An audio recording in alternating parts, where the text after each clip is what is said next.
ओ जंगल में शेर भाई घूमता है, उसके दहाड़ने की आवाज मोगली सुनता है। ये है जंगल बुक, यही है जंगल बुक, ये है जंगल बुक, यही है जंगल बुक।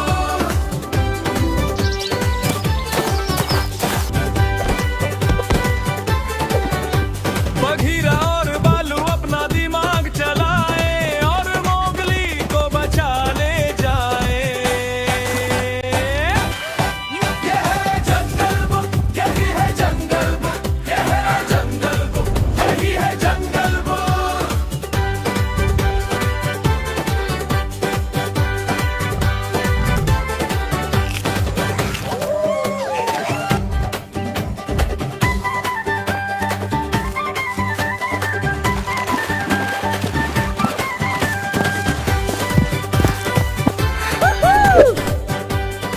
आज तो मेरा मीठी मीठी शहद खाने का मन हो रहा है। चलो तो फिर तुम्हें शहद खिला कर लाता हूँ। मोगली और बल्लू दोनों शहद खाने के लिए जाने लगते हैं। इन्हें भी ऊट पटांग काम ही सूझते रहते हैं। दोनों इधर उधर देखते हुए शहद ढूंढ रहे होते हैं और तभी अरे बल्लू, वो देखो शहद।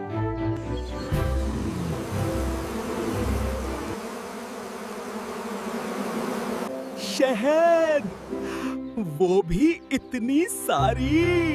फिर मोगली और बल्लू छत्ते में से शहद निकाल ही रहे थे कि छत्ते की सारी मधुमक्खियां उन दोनों के पीछे पड़ गई। दोनों बचने के लिए भागने लगे और तभी बल्लू को एक आइडिया आया। सुनो, नदी की तरफ भागो, वहीं हम इनसे बच सकते हैं। फिर दोनों नदी की तरफ भागते हैं और नदी में छलांग लगा देते हैं। मधुमक्खियां तो फिर वहां से भाग जाती हैं, लेकिन नदी के अंदर मोगली की नजर किसी अनजान चीज पर पड़ जाती है। मोगली उसे उठा लेता है और फिर वो दोनों नदी से बाहर निकल आते हैं। अरे तुम्हें तो काट लिया मधुमक्खियों ने। हाँ यार, इससे अच्छा तो हम शहद तोड़ने जाते ही नहीं। देखो मुझे क्या मिला है। मोगली उस अनजान चीज में हवा भर के उसे बजा देता है और तभी ये आवाज तो शायद उस तरफ से आ रही है। फिर सारस पक्षी उस आवाज की तरफ जाती है और उधर मैं इन जख्मों का इलाज ढूंढता हूँ, तब तक तुम घर चलो। ये कहकर बल्लू वहां से चला जाता है और सारस पक्षी मोगली के पास आ जाती है। कौन हो तुम? मैं सारस पक्षी हूँ और अपने दोस्तों से बिछड़ गई हूँ और मेरे पंखों में भी सचोट लगी हुई है।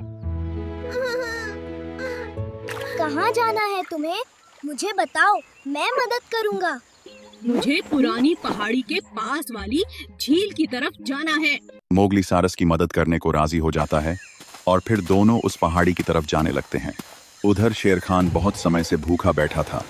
जैसे ही तबाकी शेर खान के पास आया, शेर खान बोला, ओए गीदड़, जा और मेरे लिए शिकार का इंतजाम कर। और फिर तबाकी शेर खान के लिए शिकार ढूंढने चला जाता है। तबाकी की नजर एक हिरण पर पड़ती है जो कि घास खा रही थी। वो जैसे ही शेर खान के पास जाने के लिए मुड़ा, तभी उसकी नजर पड़ी मोगली और सारस पर जो वहीं से गुजर रहे थे। लगता है आज सरकार को डबल डबल लंच मिलेंगे। एक तो ये लड़का और दूसरा बड़ा सा पक्षी। तड़का मार के तबाकी फिर एक पेड़ के पीछे छुप जाता है और उन दोनों को देखता है। थोड़ा तेज चलो, अभी तो बहुत आगे जाना है। मुझसे नहीं चला जा रहा अब। वहीं रुक जाओ तुम दोनों।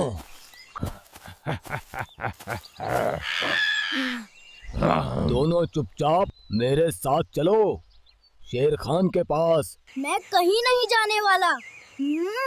कहीं नहीं जाने वाला।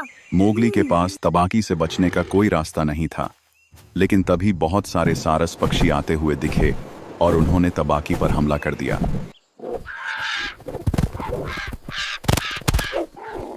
तबाकी उनसे डरकर वहां से भाग गया। शुक्रिया हमारी मदद करने के लिए।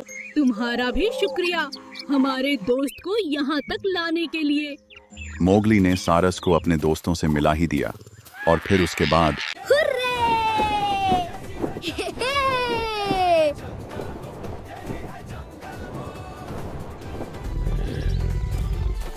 क्या हुआ?